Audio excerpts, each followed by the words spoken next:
Hello students, today we'll going to start a new chapter, that is chapter number 12 of your maths NCERT class 10 area related to circles. तो यहाँ पे इस chapter में whatever we gonna study, we'll study everything related to circles which you have already studied in the previous chapter. So now in this PowerPoint presentation we will discuss about a circle and its related terms, concepts of perimeter and area of circle. You will be able to find the areas of two special parts of circular region known as sector and segment, and also in the last exercise you will be finding the areas of some combinations of plane figures involving circles or their parts. So first of all, let's see what's the radius of the circle is. So you can see here in the circle, point O is the center of the circle and point P is on the circumference, that is on the boundary of the circle.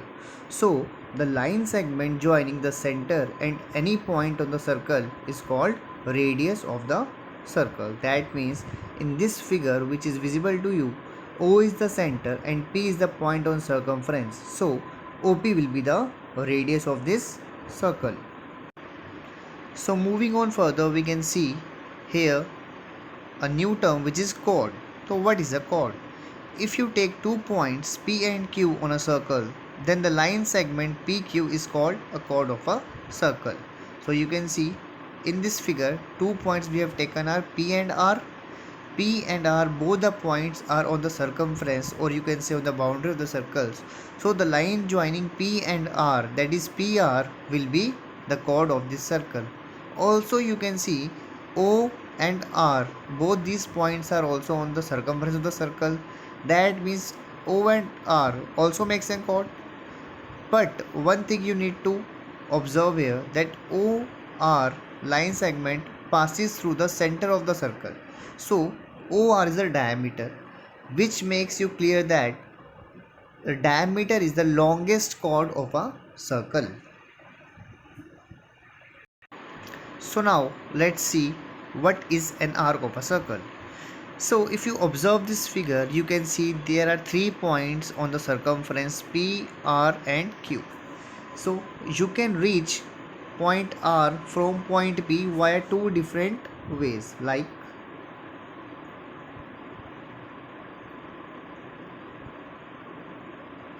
you can go from P to R from this way, okay, or you can go from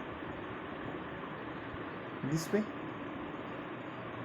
If you will take this way, obviously this distance is lesser as compared to this one. So PR here is minor arc of the circle and PQR denotes the major arc of the circle. So out of circumference, if you will take the smaller part, that is PR, that will be the minor arc, and out of circumference, if you will take the larger part, that will be the major arc.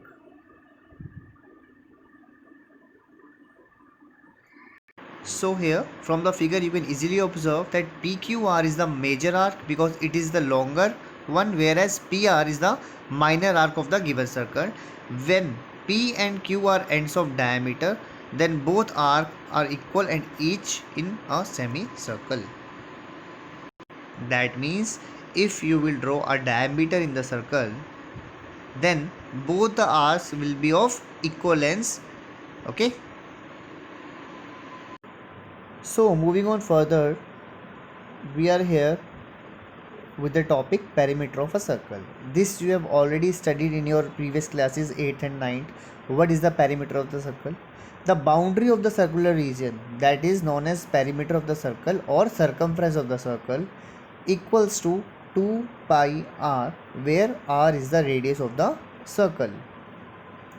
Now area of circle, this is also you have studied in your previous classes. So area of circle is pi r square, where r is the radius of circle. I guess you remember the activity you did in your class 7th or 8th, how to find out the area of circle, the derivation of the formula. So we have used the same figure here so that you can remember what you have done in your earlier classes. So now let's come on to the figure semicircle. Semicircle, as the name suggests, half of the circle. So as you know, area of circle is pi r square. Area of semicircle will become half of pi r square. That is, area of semicircle is half pi r square. Now if you talk about perimeter of circle, that is 2 pi r, and here you can see there is a semicircle. Now if you observe semicircle here, see, semicircle part consists of this part, which is half the circumference, that is pi r, and it also comprises of this line segment, that is diameter. So we need to add the diameter. You know, diameter equals to 2 into r. So this is the perimeter of semicircle. I hope this is quite clear to you all.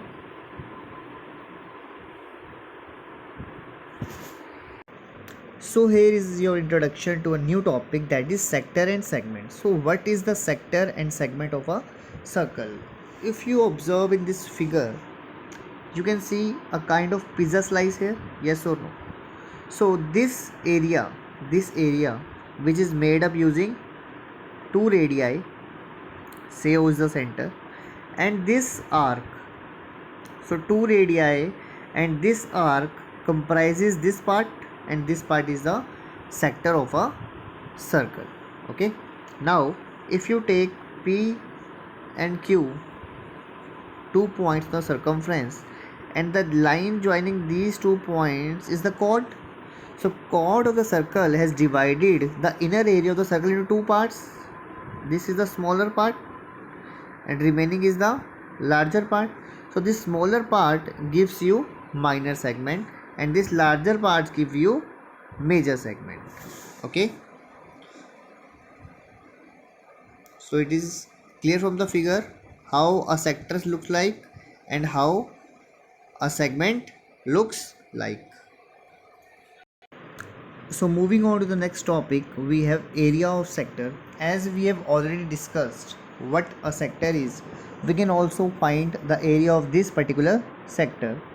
You know, this sector comprises of two radii, this one and this one, and this is a particular angle between two radii. So if you observe, there is an angle between these two radii from this side also and from this side also. So this is a smaller angle. So this will, using this angle, you can find out the area of minor sector, and using this central angle you can find out the area of major sector. Okay, so with the formula given below, this formula, you can find the area of major sector as well and minor sector as well. Okay, so go through the explanation very carefully. So this gives you the area of minor sector, as well as using the same formula you can find out the area of major sector. So next, moving on to a new topic, that is area of segment. Here in the figure you can see the chord AB. AB chord is dividing the circle, the area of circle, into two parts, this smaller part and this larger part, including this triangle. So the smaller part gives you the area of minor segment. Okay, and this larger part gives you area of major segment. See, now this major segment and minor segment depends upon the this arc as well, this arc and this theta as well. Here the theta is larger, so that will give you major segment. Here the theta is smaller, that will give you minor segment.